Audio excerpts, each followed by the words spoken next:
советская Украина, которую и в наши дни можно с полным основанием назвать Украина имени Владимира Ильича Ленина. Он ее автор и архитектор. Это целиком и полностью подтверждается архивными документами, включая жесткие ленинские директивы по Донбассу, которые буквально втиснули в состав Украины. А сейчас благодарные потомки посносили на Украине памятники Ленину. Это у них декоммунизация называется. Вы хотите декоммунизации? Ну что же, нас это вполне устраивает. Но не нужно, что называется, останавливаться на полпути. Мы готовы показать вам, что значит для Украины настоящая декоммунизация. The prospect of a Russian military invasion of Ukraine has become even more realistic in the past few hours, following a televised address by President Putin. He said he'd signed a decree recognising 2 breakaway regions of Ukraine and insisted that history was on his side because Ukraine, in his view, was not a true nation. The 2 regions in question are Donetsk and Luhansk, and diplomats warned that recognising these as independent states would give Russia the justification it wants to send in troops under the guise of protecting its own citizens. President Biden has agreed in principle to hold a summit with President Putin to discuss the crisis, but only if Russia gives up any plans to invade. Several major European airlines are suspending or reducing the number of flights to Ukraine because of security concerns. Our Moscow correspondent Steve Rosenberg has the latest for us. It was an astonishing piece of political theatre, played out on Russian TV. The protagonist, the president, Vladimir Putin, alone, aloof, like a modern-day Tsar. The supporting cast, members of Russia's powerful Security Council. I will let you all speak, he said. Then we must decide what to do.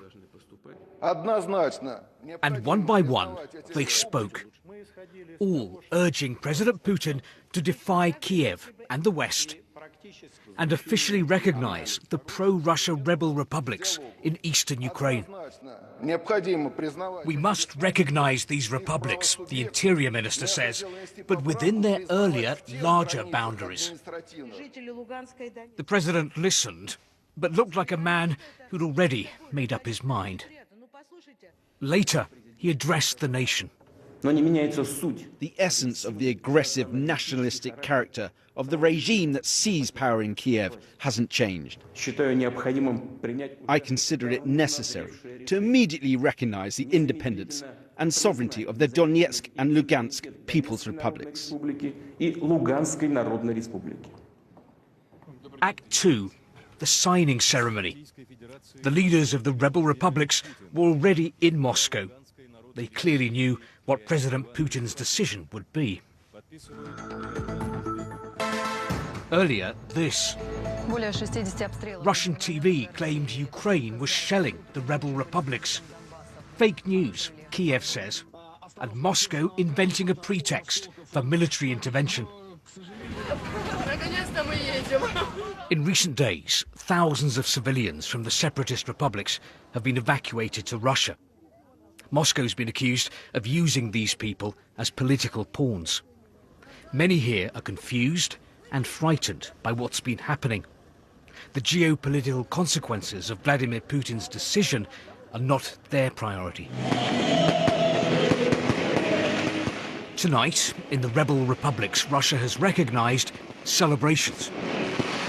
But elsewhere in Ukraine and in the West, deep concern that Moscow may now move its forces openly into eastern Ukraine, that the Kremlin is set on a major escalation. Well, it was Moscow that basically created these rebel republics 8 years ago, after Russia first intervened militarily in eastern Ukraine. But Vladimir Putin's official recognition of their independence is a watershed moment. First of all, it basically kills off the internationally recognised peace process that Mr. Putin himself recommitted himself to just a few days ago. It also raises fears of a major military escalation in eastern Ukraine. And from the decree he signed, it's clear that Vladimir Putin is already sending troops into those rebel republics, as the decree says.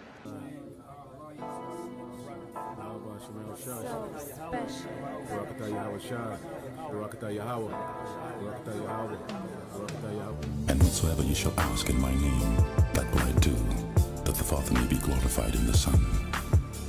If you shall ask anything in my name, I will do it.